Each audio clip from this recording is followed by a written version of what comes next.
The NSK esb014cf1-01, also known as the Kokusai number 4083143R, is a motor controller used in a Kokusai furnace robot.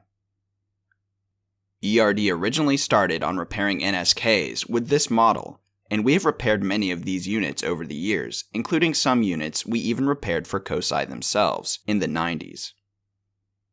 As with all our motor control repairs, we fully refurbish these drivers and bring them back to their original state, and then test them on our motor with our custom interface, which emulates the tool's controls. ERD clearly provides the most comprehensive and complete service for any NSK product, and we provide that service in a rapid time frame and in an economical way. Thanks for checking out the video. Subscribe to ERD TV for more videos of our repairs.